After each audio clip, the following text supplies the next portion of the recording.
Yo, what's up? I'm Z the Free. Yo, this is Rubik's. What's up? I'm Mayo. What up? It's your boy 17. Yo, it's Young Pop Mito. It's your boy MIKVY, and you're watching Hip Hop Certified. Hip Hop Certified. Hip Hop Certified. Hip Hop Certified. Rock! And you're watching Hip Hop Certified.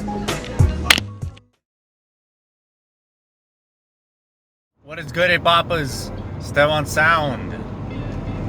On our way to go pick up Zoe Z the Free right now. My hair's a little messed up. I know I need a haircut, but it's all good.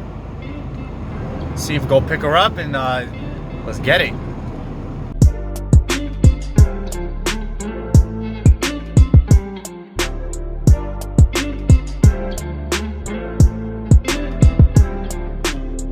Check 1 2 1 2 1 2. What is good, HipHoppas? It is Esteban Xound here with Hip Hop Certified's The Drive-By. Hey. And today we have a very special guest. You know, Z the Free, we in it. We got like black and white going on. We yin and yang Yes. in this version of The Drive-By. Yes, and if you guys don't know, this woman is an MC, an actress, Yes. a movie director and producer. He gassing me hard right now. Oh, there's Jonah! Oh, that's so wild! Fam, it's a family affair. What else? An anthropologist. An anthropologist, certified, bachelor degree. You know, you can be a rapper, you can be an academic, you can be anything you want in this world. There's no like crisscrossing. You can be a driver and the director of Hip Hop Certified. There's no you allowed. You want to do it, just do it. Word. Okay, do you... should we say hi to Jonah or no? I think he just went inside. It's okay, cool. yeah, Okay. Alright. Well, we're off we're off. at the speed of light. So I want to start off by telling two stories. Okay. I'm so excited for what these stories might be. The first one is the first time I saw you perform. Oh, dope. Where was that? It was, and I think this was before we even met. Okay. This was over at the Rec Room. Oh, right on. One of their Wreck the Mics, or was it? Okay. Yes. Stop. Now, I think it was in like November. So, correction, it was actually in January 19th, not in November. Okay. Wintry, Wreck the Mic, snow set in, Z touches the stage. Yes. And this was the first time I'd ever seen you perform. Okay. And it's funny because that was the first time I ever touched like a 10 at 10 mic. Right on. So it was cool. It was like my first real like professional performance or whatever. Yeah, right? that's legit. It's a good feeling. So you were also hyped. Oh yeah, but I was super nervous. Yeah, it's a crazy. I still get nervous. I feel like forever. That means you care, you know? But I know my performance wasn't that good. It wasn't that good. You know what I mean? I'll be honest. Like my performance wasn't that good. You're never gonna be great your first time performing. That's like part of it. It's like anything else in life, you gotta start at the base level and usually it's low and you just rise up from there. Word. Yeah. And I think you're a perfect example of this. Because when I first saw you perform, I was like, okay, like who is this chick? I think you were wearing like what you usually wear, right? And, Yeah. And I was like, okay. I guess for some people it might take them back a little bit because you're very open as far as how you dress yourself and Yeah, totally. and I think it's dope. But when you first catch like a glimpse of like how you look, Totally. it's like, oh, okay, this is different. Yep, totally. You know, like a tall white chick who's rapping her ass off. Like you don't expect that, right? Yes. So I'm like, okay, this is different. And I saw you perform, and I didn't get to say hi or anything to you at that day. Right. And then I saw you kill it the Cypher at the end. So like, okay, this girl can spit. Good. That's always where I'm gonna earn my credit, is in the Cypher. I know. And then the second story I want to tell is the first time we met. Yeah. Do you remember the first time we met? Was it at Cypher Club? Like, did you pull up there, or was it at a gig? It was at a gig. Do Okay. you remember how you... I don't know if I should be nervous. I don't know if I should be like, I'm not sure what happened the first time. The first time we met was over at Without Papers Pizza. Oh, okay. Upstairs. I love telling this story. Oh my gosh. Okay. So we're at Without Papers. It's a great little spot, great little venue. Jerry Clark put some dope shows on there. And do you remember who was performing at that time? Would it have been I've seen so much dope stuff there. I've seen Crump shows. I've Yes. seen Okay, that was a part of it. Okay, yeah. That's like one that stands out for me. So it's a Crump show, which is dope. Yeah, Rubik's was there. Okay. Prophet was there. Yeah, totally. And Lyric was performing that night. It was his Yeah, birthday. yeah. My one stuff was there. Yep. For Yeah, sure. Maya was there too. Yeah. Yeah. And we go outside Oh. and we cipher. I know what you're talking about. That was the first time I think I actually like ciphered with Prophet too. That was a Oh, good for night. real? Yeah, totally. That was a good night. That was like one of the first crossovers we had. And he just had this little speaker. We just all gathered around it. Like that was a good cipher too. It was really energetic. It was really fun. And I gotta say, that shit was life changing for me. Really? Yes. Why? Because you invited me to Cypher Club that day. Right. That's how. If we rap together, I'm like, yo, come into Cypher. Yes. And I spit like a Jay-Z verse, I think. I think I spit like because I spit my regular verse and it was cool, right? But then Yeah. I spit like a Jay-Z verse to you. Right. I think it was like a Jay-Z smile verse. Okay. And you were just like, oh, you're dope. Come through. And I was like, oh shit, that wasn't even my verse. But you brought the swag. Lots of people still do that sometimes. They'll spit other people's verses as like their touch point, you know? Word. Can I close this? Is that Yes, allowed? definitely close it. Hey, now we in the spaceship. Yes. So, And then you came to Cypher. Yes. And the rest is history. so I want to ask you, Yeah. how did you get into ciphering and hip hop in the first place? Such a good question to reflect on.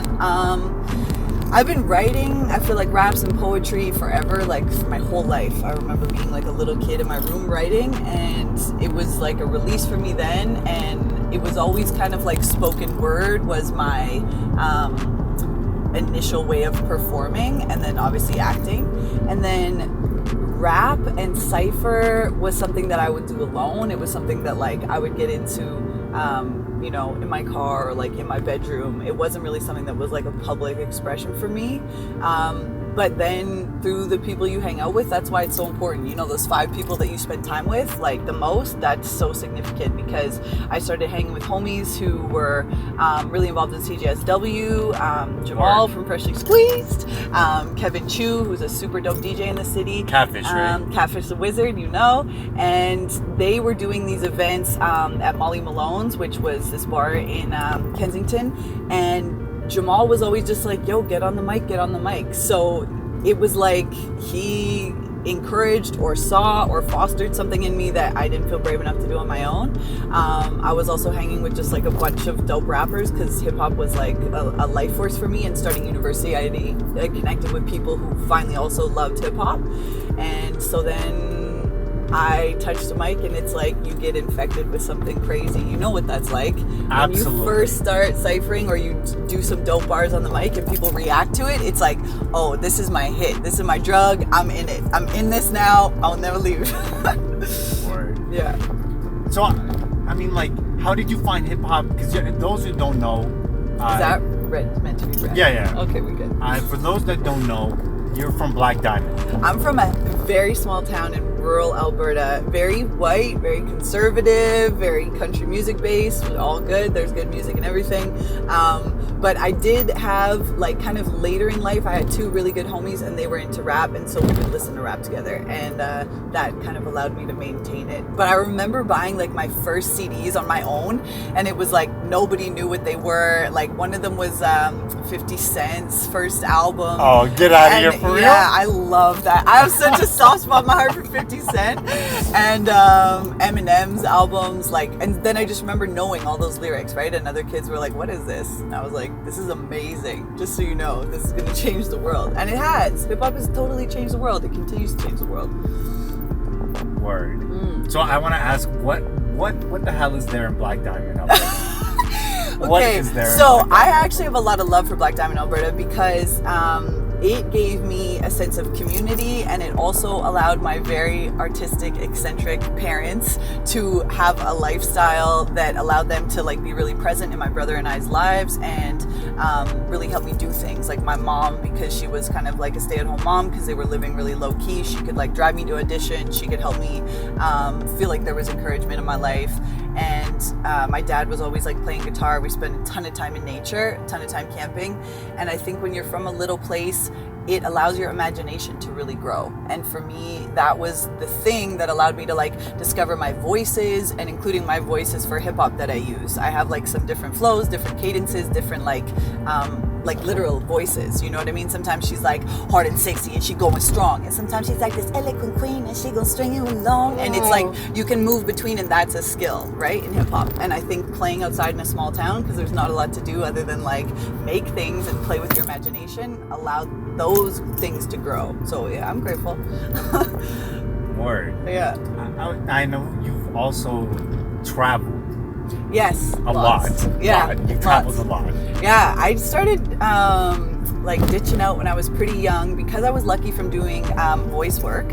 I always had money, and my parents were like, it's your money. Like they were, we grew up, I would say, very poor. Like I remember my dad had this car that was just like rusted to shit, and like we would, whenever my mom went to start one of her cars, we'd like rub the car and be like, please start, and like it was just yeah, like we had a wood stove in our living room. Like it was just like it was crazy. My dad would get laid off every winter, so it was like money was super tight. Yeah. And my mom would like make crafts and stuff, and like craft fairs, that was her way of like keeping stuff going. She's done every job in the entire world. She's an amazing saleswoman. So to them, and the way that they raised us, money was not the most significant thing. It never was. So when I started getting like money from doing voice acting, they were like, well, it's your money and you can do what you want with it. They were never like, oh, you gotta keep this, or we're gonna hoard this, or whatever. So it was good and bad, and I traveled with it. So I went to Australia the first time when I was 16, and then I fell in love with the idea of adventuring, and then I just like kept traveling until I came back to Canada and kind of started to get my life together a little bit, and started school and started really focusing on music and like building some roots here in Calgary. So how has traveling the world affected your worldview? I think that everybody should travel. I think that it's worth as much as going to university. For some people, it's probably worth more, because when you travel, you realize that there are a million different ways to live, and that everybody is doing the best they can. And you also connect with people who you thought you could never connect with, and you find similarities that make you unable to other them anymore. Do you know what I mean? I think one of the biggest issues for humanity is like, I look at you and I say, oh, we're different and we're not the same thing, and you're other from me. So I can treat you shitty, I can disregard you, I can not make sure that you have the same rights, opportunities that I have. But if you meet people from around the world and you're like, oh my gosh, you love that same food as me, you dig that same artist, we have the same flower, we like are excited about the same hype things, suddenly I can't separate myself from you anymore, and then we're connected. So when people travel, they connect with others around the world, and then I think that is what we need a lot more of in our planet right now, is people like being connected rather than disconnected. Do you believe in like a higher power or God? I know in a higher power or God. For me, it's not like it's not a debate. For me, it's like something that that I've definitely experienced in significant ways, and that I've had my own interactions with. I don't think that it's like an entity. I think that it's like male, female energy, universal flow, and I think it's like me and it's you and it's everything.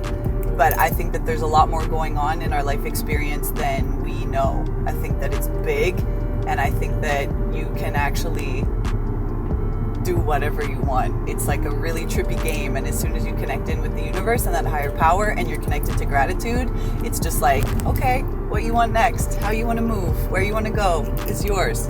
So I just know it. I agree with you as far as like things are connected. Yeah. You know what I mean? Because fucking, I was watching, and it was crazy, a documentary actually blew me away. Good, that's amazing. It was, have you seen One Strange Rock? No. With Will Smith? No. Oh, it's amazing. I love Will Smith though. He's like one of the best. He narrates this documentary where they go about like talking about the Earth and space and everything. Right. And it shows you how everything is connected. Like like the oxygen that we get is from the sands of the sands of the Africa of like the African desert go to the Brazilian rainforest, and then they fertilize it, and then we get the air from it. Like, it's just crazy. It's Yeah. the way nature works like that. Totally. And you think about that, it's like water is circulating all the time, air currents are circulating all the time, and I think energy is the same. And that's why cities are good and bad, because I think cities clog up our energy, and you have to, like, that's why humans need to be connected to nature, because otherwise we get those, like, I think, blocks in our energy, and that's when people go crazy. Urban environments are amazing for opportunities, Yes. and also you need to have some space with the earth to Agreed. stay sane. So, I gotta ask. Yes, you're allowed to ask. We said nothing's off limits. What did you do to piss off the Donald Trump supporters so much? Oh, wow. I didn't even do something that big, which to me speaks very highly of the Donald Trump supporters, because when you are operating from fear and when you are operating from a place that is dishonest, I feel like you react to things that are testing you or coming up against you a lot stronger. And they definitely reacted. And so to me, I just find that to be an indication of, wow, you're just like really afraid, and you just know that this is not secure. And now I've just pointed it out, and you're freaking out in your response. But what I did is there was a gentleman at Mount Royal University who was wearing a Make America Great Again hat. And to me, Make America Great is hate speech. To me, Make America Great means make America white, means make America straight, means make America a lot of the limiting things that a lot of people have died for in terms of our rights as human beings to be changed. And it's trying to reverse it. And I think in 2019, there's just no place for that. And so I just went up to him and said, yo, you have to take that off. Like, you just can't wear that. To me, it'd be the same as someone wearing a Nazi slogan. It would be the same as someone wearing, kill this group of people, or no transgenders or anything. And I just don't have time for that. There's so much more in the world. And so we had an altercation, and another stranger who was kind of just witnessing the scene filmed it. And that is why the internet and video are powerful and also dangerous, because that video went on the internet with no context, and people took what they wanted from it, and it exploded. And I was not ready for the backlash from that. It went totally viral. I had my homies from Ireland and Australia being like, yo, you're in the metro over here. Like, what is going on? Like, it was everywhere. It was everywhere. And the thing that I learned from that was that you will always receive a lot of hate when you're speaking truth, but if you just keep speaking truth, and if you're coming from a place of love, you're always going to be okay. But it took me to a really dark place. There was death threats. People were calling my parents' house. They were hacking all of my shit, like my banking, all my emails. Are you serious? It was crazy. I had to shut everything down. The Calgary police were there. There was bomb threats to the school. Like, it was a crazy situation. And to me, that just shows, if these people will rise up against one woman, I think it also had to do with the fact that I was a woman speaking up against a white male, and they just erupted. It was like, we have to literally destroy her. We have to convince her to kill herself to remove this, because that's how dangerous we are when we speak up for truth and love. That's how dangerous you are, is it's like people want you to die. And for a little while I bought into that fear, and then I came back from it, and it was a huge learning experience in my life, but it didn't shut me down. I think I got that from my parents too. I'm just I've gotten in a lot of trouble in my life for standing up for things. I've been arrested for helping animals in Ireland, and just random shit. I just have no patience for cruelty. I just have no patience for cruelty to any living thing. I will yell at a kid for wrecking a tree. I'm just why? If you can help something live, if you can make the world better, do that. And it's always the easiest path usually to pick. You have to go out of your way to hurt things, and just don't. I agree. So what do you think about this idea? Because I was watching the video. Yeah. And I was I was split in between. Fair, because I think that free speech is an argument that a lot of people fall on, and I am a big advocate for that, especially in hip hop. You should be able to say what you want to say, but you should know that what you say has consequences. And to me, there is a very clear line between free speech and hate speech. And hate speech is not allowed. Hate speech is not free speech. I draw the line. You can say whatever you want, but if you're getting racist, homophobic, sexist bullshit, you're not allowed to say it. Like, be a human. And I'll stand by that very strongly. I just don't have time for that shit. You know what? I wish there was more people like you. I do. But there's not. You know what I mean? Because I do. I really wish that's... Because I'm functioning on two sides. It's like, that's how we should. But then it's like, I know how people are. Oh, of course. So, I know how people are too. So I get to the point where it's like, okay, listen, like, you don't have to like me. You don't have to fucking respect me. But... if somebody comes and clocks you for it, or if somebody, like, just like you did, if somebody comes up and confronts you about it, then you got to deal with those consequences. Right, and if you're going to confront people for shit that they're saying, you also should be prepared that they're going to come back at you tenfold. And that's part of being a human, right? Is just learning, like, that I am only in control of my experience. At the end of the day, the only thing I can control is my reactions to things, my attachments to things, and my experience on the planet. I can maybe try and influence you, but it's really just my life that I can have control over of, and I can live it that way. And you gotta surrender all the other things. So I want to ask is, how has the reaction from that video affected the content that you put out?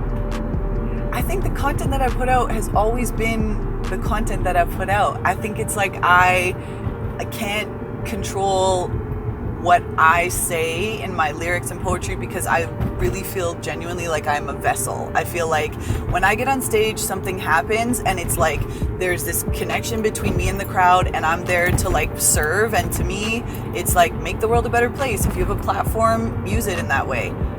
So I think my content has always stayed the same. I think for a little while, my strength was very low, and I was very afraid, and I felt very confused about what the world was.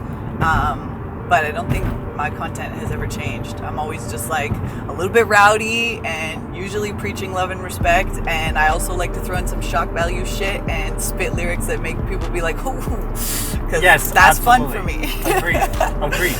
Well, some people have said to me that, like, because I don't know, how often do you put out music? How often do you put out music? I haven't put out a lot of music, and I think part of that is from, like, that fear of something on the internet attacking me and making me want to not exist anymore. But that's a part of it. Yeah, that's an honest thing that I've been pretty straight up about. Is like, I'm terrified to put shit out because people attack everything that I do. Like, I know it's, like, guaranteed, and it should matter. And this year, like 2019, I have a bunch of stuff I've been, like, working on that I'm really proud of and I'm really excited to put out. Yes. I'm really big on doing, and I've, like, there's no right or wrong way, do whatever. People who do projects, I have so much respect for people who come out with a project right off the bat. But I feel like the way that I move is, I used to do short films when I did films. Yes. And I think that I'm similar with music. And so I would like to drop just, like, a bunch of singles with really dope videos and kind of build some, like, little fires, you know what I mean, starting that way. And the thing is, though, the music that I have put out, I know, guaranteed, it's like, I will put a video on YouTube. I did a really dope collab with the homie TK Othello.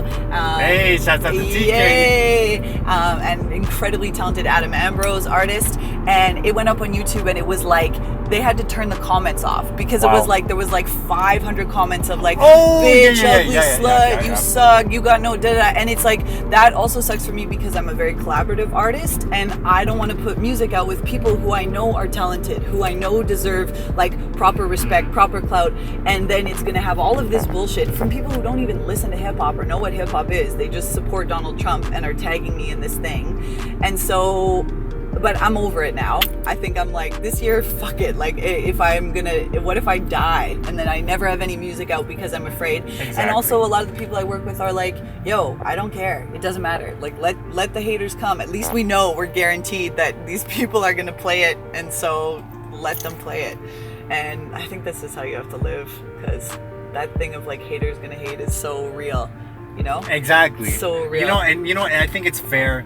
Like, I can't imagine, like, it's hard to put yourself in that position until you've been in that position. Yeah. You know what I mean? Because it's easy for people to say, "Oh, why don't you just put on music?" Yeah. And so it's like, okay, you But see it what was happens, yeah, you and know it's what I like, mean? and it's a scary time. It's weird how different things can be deeply affecting, you know, on your psyche of what like what you want to choose to do. But now I just feel like I have enough to say, and also I think that maybe that was a grace from the universe for me, because I think when I first was really recording music, because there's a difference between like freestyling and performing and recording. The types of music you make, the ways that you craft songs when you're creating a track like in a studio it's a whole other world than like freestyling. Yes.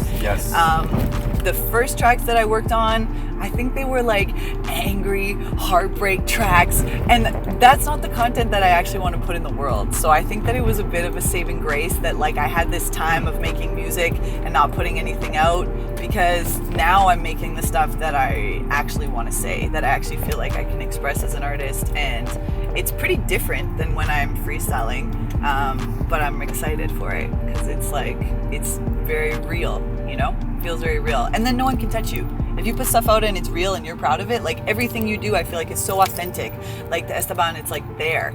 And then it's like, it doesn't matter what somebody says, because you're like, I love this shit and I did it really well and it's me and it's genuine. It's like, if you put on your best outfit and you're like, I look this part, and someone's like, oh, like, I don't like that. You're like, I literally don't care. It's like, I look good. I feel good. I know what these threads are. And so it's like, that should be creativity too. Word. Yeah. That's dope. How do you think freestyling has helped your written game? Huge. In every way. I think that if you are going to be an artist, if you're going to be a musician and you want to be in that umbrella of hip hop and rap, to me, you have to have strong pen and you have to have strong freestyle game. And it's okay if you just have one or the other, but I'll respect you a lot more if you have both, because freestyle is like I can't even explain how valuable it is, because it comes to things like when you're performing, if you get up on stage and if you're new or learning, or sometimes you're just like, your lyrics can leave you. It can happen. It's happened to everybody. And you can freestyle your way through that, and it's nice and it's smooth and it will save you and it will keep the performance hype. And I think that there's a real blessing in that. So people need to work on both, and having strong pen is something that like you need to balance your time with, because sometimes you'll like be really into writing and then it can dumb your freestyle game down, and if you're always freestyling, you're also gonna lose some of your penmanship, so you have to do both. Like a balance. I think that a balance is like very, very key. It's like anything, like put in your 10,000 hours. 10,000 hours. Put in your work, put in your grind, and it should be easy if you love it, but you still have to make time for that stuff. Word. Yeah. Well, I want to play a track. Oh, okay. This is the one track I can find. Okay. I'm so curious. The one song I can find. Oh, is it interesting? Of you, like a recorded song. Okay. And I listened to this shit and I was like, holy fuck, this is amazing. Really? Yes. No, like I'm not lying, I'm not capping, like for real. That's so great. No cap. No cap. I'm so serious. Okay, that's great. Like that really dope. Because he knows his shit, just so you know. He knows his shit. Thank you, appreciate it. So the song is called Shake. Oh, Shake. It was put out by Beat of the Week, and it's got a couple other artists on there. Yeah, super dope. And I want to play it. Obviously, I can't play it over the video. But you will. But I'll put the link in the description. Dope. For the song. Yeah, Shake was hype as hell. Yeah. The audience will see a clip of you freestyling, because I can put that out there. Dope. But yeah, I'm going to put the link in the description for Shake. Check it out. I'm going to play it right now. Do it. To love, so what's up? I'm doing it right. I got my grind for my stasis and my studio tight. Yeah, people with me, and you know we still live. We got that Cypher crew vibe. I know we bringing the hype. It's all up in my body and I feel in my soul. Nothing out like that hip hop. You know how we roll. Let it go, let it go, let it go, let it go, let it go, let it go, let it go, let it go, let it go, let it go, let it go, let it go. What you know? I'm a peasant, cause that's how we stay live. Everybody touch the mic, everybody feel the vibe. Like we go forever, cause it's 2019. Never ending, we transcending, cause you know what I mean. Shout outs to K and the infamous Ray. They gon' bring the beats to us and they play it for days. I love all of y'all, I got a great gratitude inside. I ain't never coming down. I be living in the sky. You know what's funny about this this track Shake what? is, you know the Bozo verse? Yes, Bozo, love of my life. I heard him perform this when it was Beat of the Week. He Yeah. hit me up Dope. and was like, yo, check this out. And he was like, yo, can you give me like a rating or whatever the fuck? Like, just tell me your honest opinion, whatever, right? Right. And I didn't know where that verse was gonna go. I just heard it. Right. And I was like, okay, I thought it was gone, right? Yeah. I thought it was dope. And then I hear the song and I'm like, oh shit, I heard this before. It's in. It's live. That's cool. So talk about like what are the like, and by the way, you were dope as well. The way you used like it was like the higher voice. Yeah. I noticed that it was a different inflection. That's one of my playfuls. Yeah. It was a different inflection. It was like, because I was like, is this Zoe? Like I thought it was something. Because usually I'm used to like your... Yeah, when I freestyle, I think because it's so like natural, I'm always like kind of deeper and lower. But a lot of times when I'm rapping in the studio, I think it's something about being in front of a mic similar to with voice acting. And I end up, kind of like playing with these little girls who play soft. And it's like this sweeter, sexier side. And I think like it's fun to bring that into rap because rap is like really hard. And I present myself as like a very strong female. And so sometimes I like to just add a little like sexy flow on it. Oh, and it was like, listen, it was dope. The flow, always killer. Easily the best flow on the track. That's so kind. Thank you. So yeah, it just that was dope. I wanted to get into a little bit of your music. Yeah. Or, sorry, not your music, but sorry, a little bit of your movie production. Oh yeah. A little bit of your movie my production. film life. Yeah. So I didn't know that you did movies. Yeah. I just searched up your name on Google. Yeah. And I see an IMDb page. Yeah. And I was like, whoa, like I'm talking to a superstar over here. Not superstar. People, the IMDb pages just appear. I don't even know who runs the internet, but sometimes people will just be like, yo, what up? Or they'll be like, this was on Wikipedia. And I'm like, how does this even happen? It looks as official as fuck. I was like, it's whoa, there. what is this? Yeah, it's real. Somebody makes it and it's great. So I want to ask, who is Bailey? What's his last name? Bailey Curlew. We started a film productions company together, Untitled Productions. We made over like 75 short films and we've screened like all over the world, like everywhere across the States, like in Europe. And we just have made a lot of like magic short films together. And he really got me into video, and a lot of our stuff was terrible. We did this like music video rendition of this mashup. Do you remember mashups? It was Coldplay and Sum 41, and it was a mashup track. And we did this like music video for it. It was such a beautiful first project. Okay, and then from there, I just fell in love with film and did like a lot of corporate video, and that's something that I have on the side a lot, and that's why like the video first track that I want to have coming out in 2019, Bounce, I've done the editing for the video because I love video editing so much. I just think it's like such a magic way of like combining puzzle pieces and finding the best shots, and you can tell really amazing stories through film. Like visual, film and storytelling and music go very hand in hand to me about like sharing things from the human experience. They're all like just like vessels to do that, you know? Word. Yeah. And then what got you into voice acting? I was just a weird kid who had no friends, and my parents were like, we got to do something with this kid. And I would play with these little toy animals. I still have them. And I would like make these crazy like house settings for them. I would like build all in my mom's plants and like fill up the whole living room with their houses. And they would have like little voices. And then I think one day my mom was just like, oh, do you like playing and making up the stories? And I was like, yeah. And then I asked her for an agent. Like I just said I wanted to act, and they supported that and got me an agent. And the acting agents industry is kind of messed up. There's a lot of, I mean, everybody knows this. It's all about how you look and what your weight is and all this kind of stuff. Oh, yeah. And so we kind of skirted around that and ended up doing voiceover stuff because it's a lot more down to earth. Like it's about how you sound. It's about the energy you bring. It's about like your enthusiasm and how you can play. And so I think that was just the industry that like fit, you know, with me. And then I landed my first audition. My first audition was for this little girl called Lily Bell, this show called Swift and the Circus. She was amazing. She was like always saving the boy protagonist. She was the protagonist. She was always like getting him out of binds, and I was like, yeah, she's a shit. And then after that, they found out I could do boy voices, and the rest was history. And I landed Goku. Goku. Yeah, Kid Goku. Yeah, that's wild. Hey, yeah, and that changed my whole life. That part and that experience. Yeah. How was it doing? You say boy, men. Yeah, boy male characters. Like characters. How was that? Well, being, like, a that was a very significant experience for me, because I first landed this character called Jungo for this Finnish series. He was kind of like this little made-up character who was like an animal, and that was when I found my boy voice. And then right after him was when Goku came in. And I remember you get the slides, and it's like you see the picture of the character, they'll send you some video clips, and then you get like, 3 pages of the script to play with.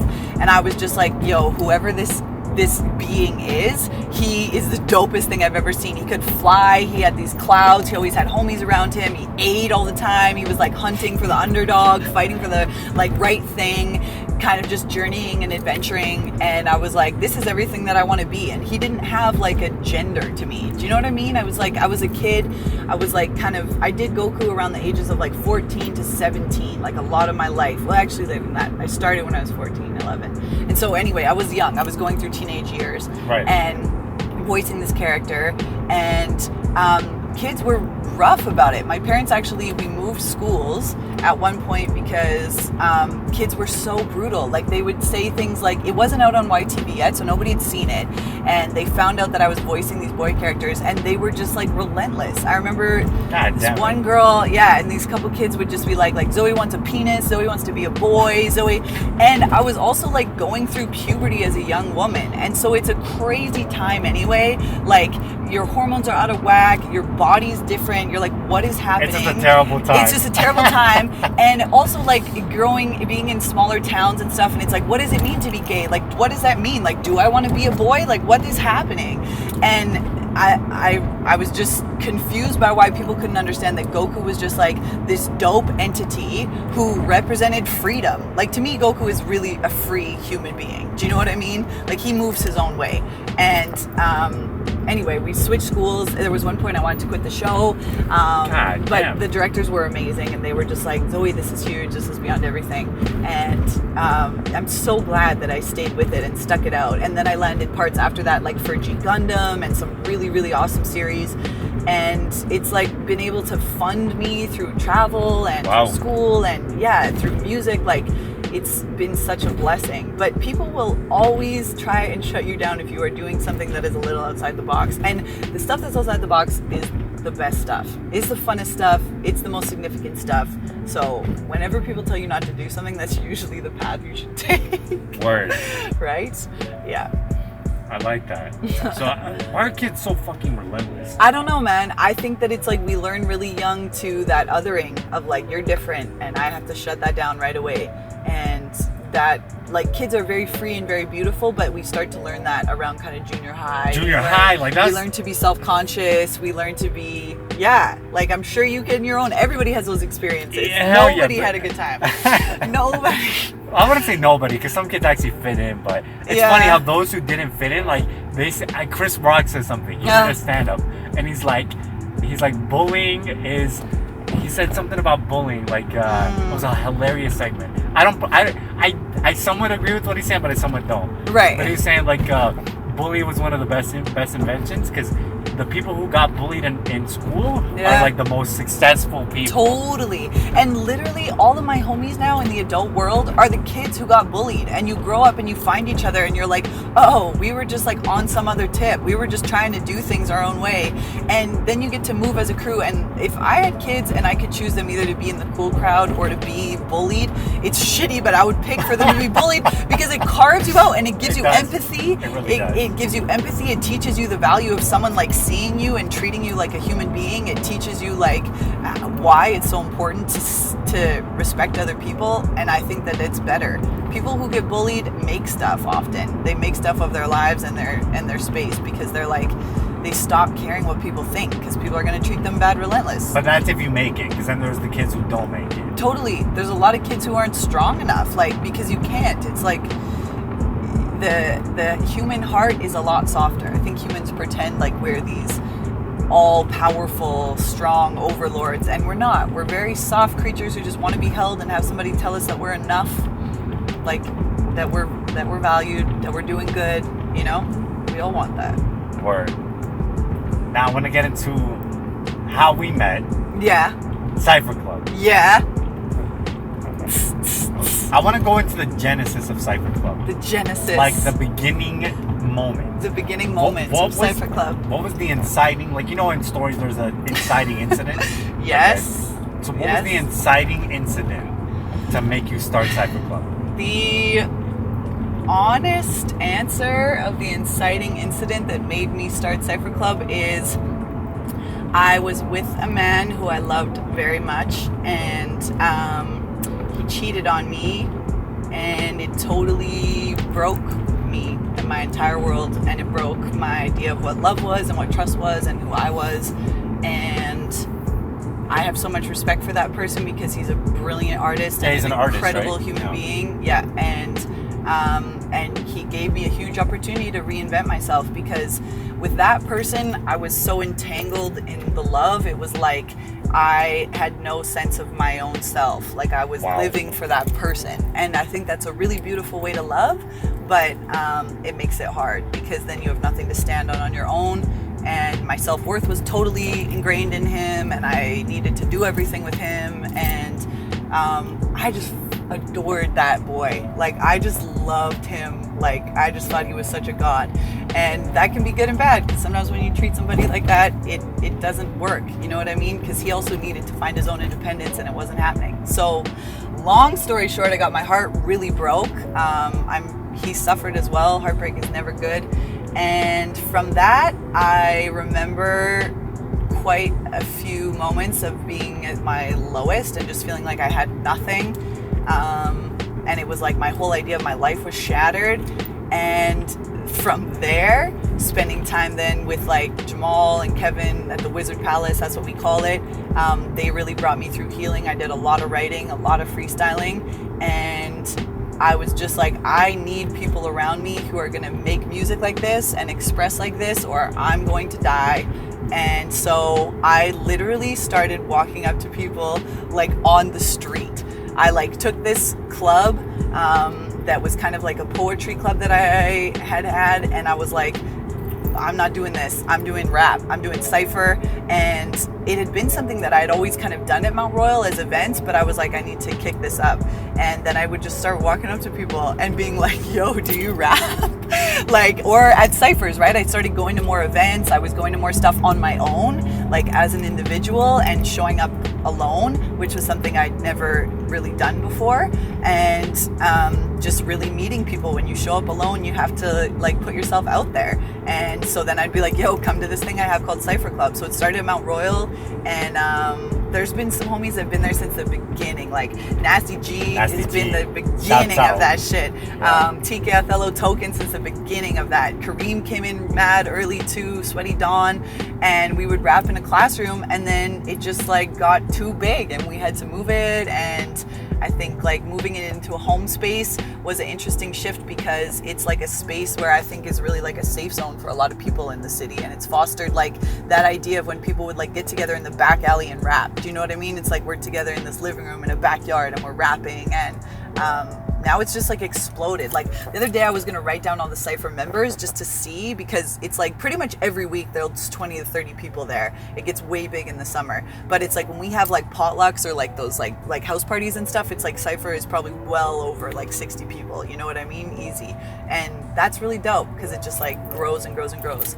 So that's why it's like, if you have a struggle or something really shitty that hits you, that might grow you into like one of the best places in your life, and you might need that thing to like be the catalyst, because it's like when you feel super alone, it's like, okay, well, I gotta like build something around me. And like the relationships and like fam that I feel through Cypher is deeper than the loves I think that I've experienced before, because it's so authentic and it's so about just showing up as you are. Nobody expects anything. Nobody has to be a certain way. It's not about flexing. It's just like raw human connection. And that I think is a very rare thing to find. And it definitely like kept me alive, gave me purpose, gave me my life force energy back. So what's the ABC of like throwing an event like that? Like how do you start?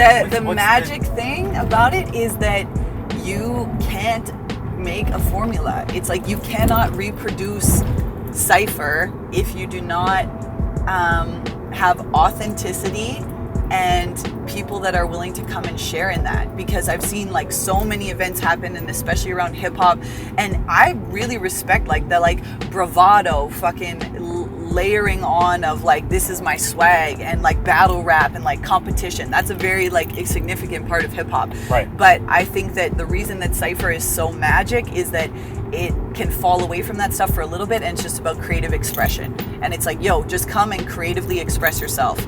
And that is when people can really, I think, find the key to unlocking their art. And if you can unlock your own art, you're going to make something unique, and people will probably pay attention, because stuff that's unique cannot be reproduced. It's not cookie cutter. It's not falling in with trends. It's like, it's sustainable. It's long lasting. It's like, that's the kind of art I want to make. And that's, I think, what Cypher allows to come into fruition. So I guess you just like it's got to come from a genuine place. Has to. Then Has you to just be go genuine. out to events and just hit up And you people. seek genuine people, and genuine people come. You know what I mean? Like, we have lots of people who will come in a couple times and then maybe not come back. If they come and they try and flex, or they're rapping about like money and bitches and all this shit, and it's like, yo, if you have like, when was the last time you actually had sex? Have you ever touched a gun in your life? How much money is actually in your bank account? If you don't have those things, it comes through right away, and nobody gives a fuck there. It doesn't matter. So then they'll maybe leave. Whereas people who come and are doing it like from their soul and are telling stories, and if you're flexing and it's real, yes, flex. Do you know what I mean? Like, if that's actually your life, if you've actually been in that culture, go ahead and do it, and people can sense it. I think there's like this interesting filter tone to Cypher Club YYC that's like moves people to be their most authentic selves, and then they want that more. There's not a lot of spaces like that, so people keep coming back, and they grow, and they bring homies, and it just like kind of expands. What do you think about like manifesting? So when people like flex, Yeah. they're like manifesting like a reality. I think there's a big difference between manifesting and flexing, because if you're manifesting, you don't need to tell nobody. You just do it, and it's just coming to you. You don't need to flex about it. It's already there. You have it. That's how I roll. That's kind of deep. That'll fuck me up for a minute. So I wanted to ask, what do you want people to take away from Cypher Club? I want people to come to Cypher Club open, and I want people to take away some sharing of genuine connection, and a feeling like they can do something, and that people will listen to them, and that they're worth something, and that there's a lot more in this world than cruelty and separation and negative energy. I want people to come to Cypher Club and be like, that was the dopest thing I have ever been to. Yeah. That was the coolest fucking group of people. That was the most amazing art house. That was the incredible beats. Everybody's talent was on par. Like, people were sharing and laughing. I feel a part of this. I want people to walk away hype and grateful, and like, I'm coming back. Like an experience. And I think it is. Every person that I've heard who talks about Cypher Club describes the experience that it is. Like, it literally is just an experience that you have to go. Yeah. Like, you have to come to Cypher Club. You know what I mean? You do. Those You are- gotta get come it. to That's Cypher the only Club. way to know. That's the You gotta only way come to to Cypher know. Club. Yeah. And I think what's also really dope about it is we've had like everybody through there. Do you know what I mean? Like, we have people who've never rapped before in their entire lives, and it's their first time ever sharing anything in front of a group, Yes. in front of, out of their mouth. And that's amazing. And then we have artists who I look up to so much, like Sincere, Lyric, like people who I just think are like on a whole other level have also come and touched it. We have producers who are like selling beats for $300, producers who've never sold a beat. And that's what I love about it, because it's all allowed. All levels. Yeah, totally. That's where I think that's what's weird about our world is we separate. We like put our kids in one place, we put our old people in one place, we put our artists in one place, we put our accountants in one place. And I think if we like were meshing a little more, the world would be healthier. I don't know. You don't think so? No. I feel like there's got to be clear like definitions of like relationships at some point. I really do think fuck that. I think so. I think you need to have a mesh of knowing as many types of groups, people, ages, genres, like religious beliefs, sexual orientation. I agree, yes. All of that. Like all different kinds of people, yes. Yeah. But within those people that you meet, you have different types of relationships. That's true. We do as human beings like to come together. Was it coagulate? We like to come together with like-mindedness. And I think like some level of that can be healthy because that's where you find community. Do you know what I mean? That's why things like Little Italy will pop up, Chinatown will pop up. Those because people want to be able to connect to something that they know that makes them feel safe, you know? Right. But also you got to push yourself and meet things that you don't know sometimes because it might surprise you, you know? Cypher does that too. I think people will be like, wow, I never thought, do you know what I mean? That this person would rap or that this person does this, you know? It does break down a lot of barriers. Right, like, it breaks down barriers. Yeah. Then he raps and you're like, holy shit. Okay.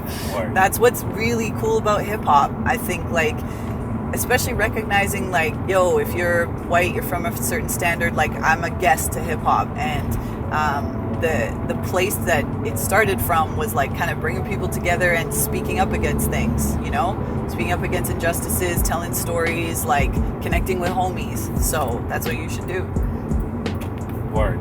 Well, what is this last question I want to ask?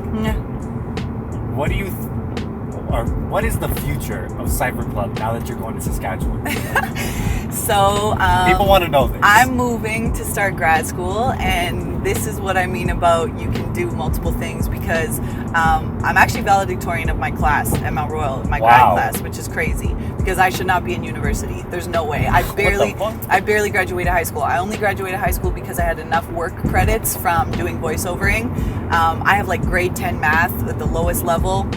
I have English and social, but I don't have bio, I don't have physics, I don't have chem. I literally should not have graduated high school.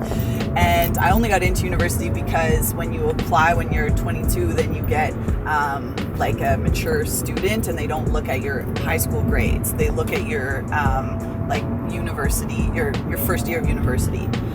So anyway, all of that to say, you can be a rapper and be valedictorian. Why not? I think that I don't really appreciate the idea of people saying no, you have to be a certain way to be a rapper, to be an artist. It's no, I'm going to be intelligent and eloquent, and I'm going to be smart as hell, and I'm going to put that into my music, and it's going to be dope.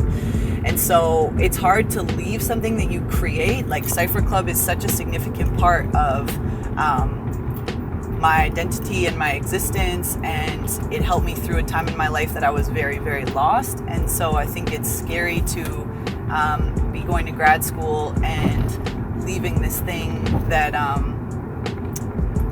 really held me down. And it can be scary to leave something that really holds you down because you don't know what you're going to be without it. And I think the thing that's dope is that Cypher is going to continue and grow and be just as amazing as it's always been, because the foundation is the people.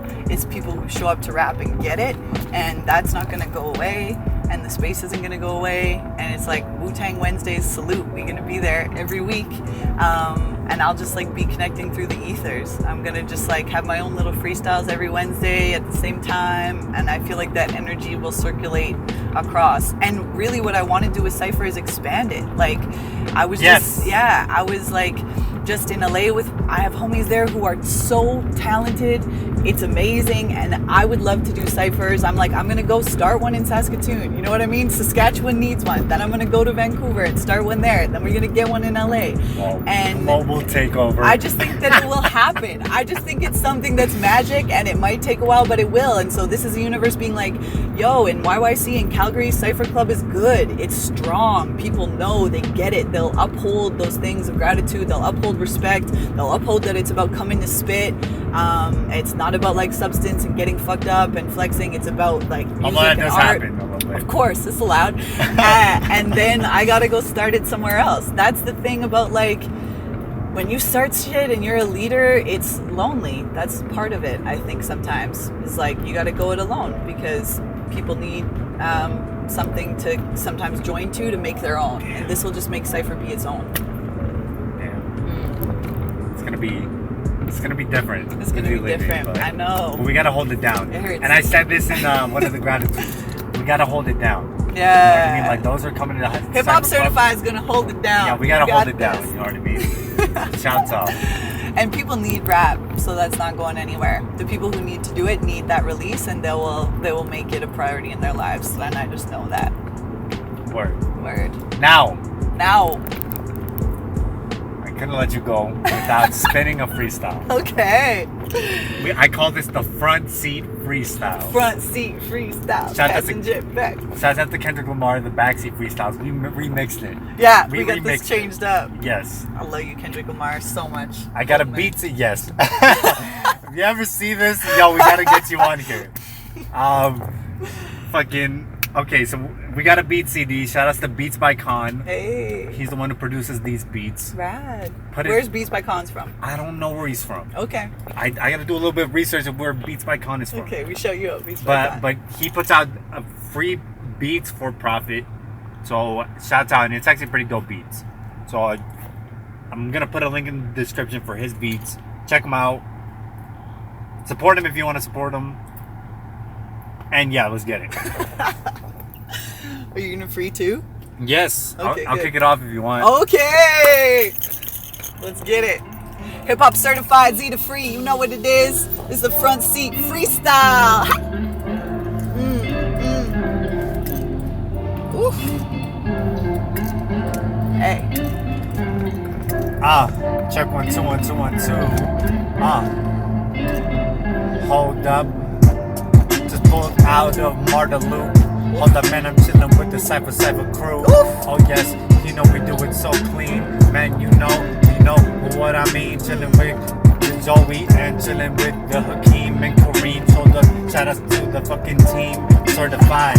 Only chilling with the certain girls and certain guys. Hey. And yes, we multiply. Hey. Man, I see the green everywhere. Oof. Man, who said that life was fair? Nah. Cause we gotta just keep it moving. Hold up, man. Shout outs to fucking Rubik's and everybody who's came through the drive-by. We just do it and we do it so live. Oh yes. Shout outs to the Zoe. She really showed me how to do the flow, and she is flowing. To start the showing what you got. Hold up, we do this for the real hip hop. Hey, for the real hip hop, that's a real hit. For the real hip hop, that's a real hit. For the real hip hop, that's a real hit. For the real hip hop, that's some real shit. You know I coming with that liquid flow. I'm a bad bitch, going in, you already know. I'ma take your daughters, take your boys, I'm putting them in church. You know I'm sunning all these rappers, and my shit be so absurd. What it is, and you heard it, it's busting through the speakers. I got the lyricism, and you know you wanna fleek. I got something inside of my body, soul out. I'm on the bus, and you know we ain't gon' call out. I got the people around me, and the good ones. We skating out the city, you know that we did some. I'm like that YYC to LAX. You know I keep it mad fresh. I need no disrespect. Ain't got no time for any shade that they throwing. I'm got love up in my body, and you know that it's growing. They what it is. I'm a mad woman, queen on deck. And if you wanna step to me, you gon' get yourself wrecked. I'll be burning up these mics, and I'll be passing them over. I'm liquid fire on it. You know that I start with my composure. I'm like blessing off, and yeah, you know you got the wizard spells. I'll be a bruja. You know magic heaven sent, and I'll be passing it around these bands. Yeah, you know I'm gonna by myself like all these trends. Like don't need nobody in my circle, cause I keep it tight. I found my own worth independent, working through the strife. I got my grind and I keep it always eloquent. You nobody heaven sent, I'm 10 to 10. I be a dime piece on it, stacking bills on racks. You know I got my own money, I make all that cash. I got rings, cause you know that I like to flex.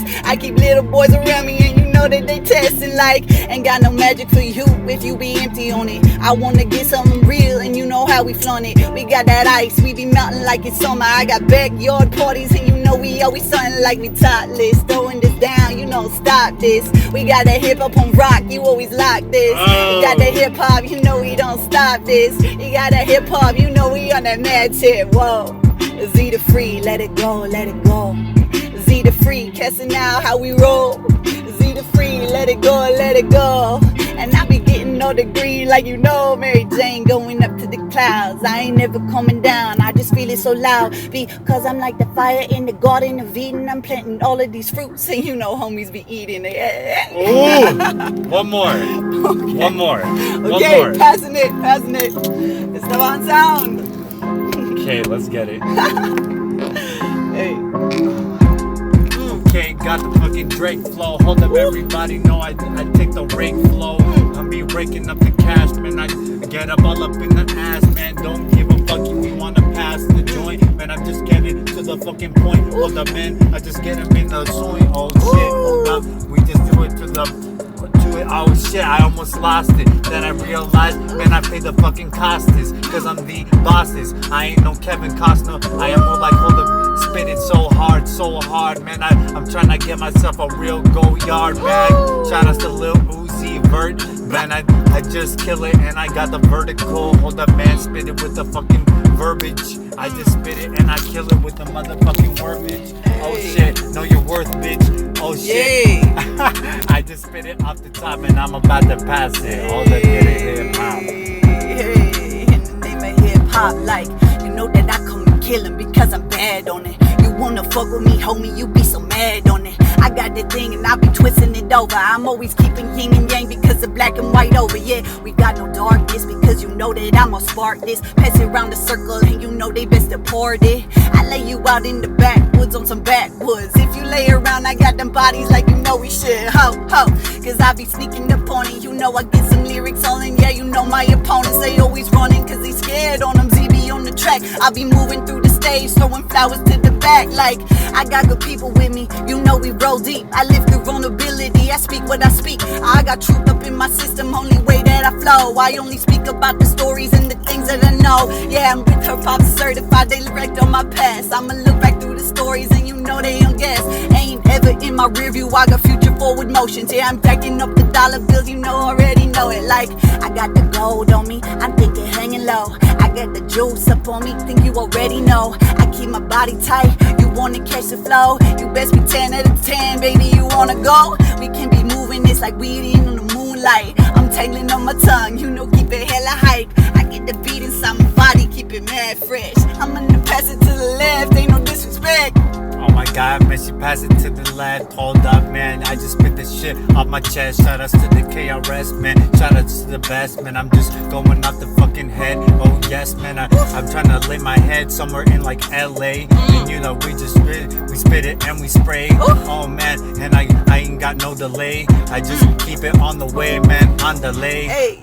Oh shit. Oh, killed it. Alright, I'm gonna close it off right there because it was actually decent. It was a one decent one. I was like, alright, let's end on a good note. No, that was fresh. That was mad fresh. Okay, word. Alright, we're gonna sign off. Yes. Perfect. We're gonna sign off. Hip hop certified drive by Esteban Xound. Z the free, what it is. We'll put a link in the description for all of her socials. Check her out. Cypher Club. Zoe to catch her personally. Anything else you need to contact Zoe for, it's in the description. Yay, we got it. Z the free. Respect each other. Peace, love, honor, nurture our mother, the earth. She's the foundational ground of our being. And you got to just live your life with genuine truth because that's all you can do. Word. And peace, love, unity, safely having fun through hip hop or through DJing, MCing, breaking, graffiti writing, beatboxing, street fashion, street knowledge, street language, and street entrepreneurship. Word. Word. Peace, peace, peace.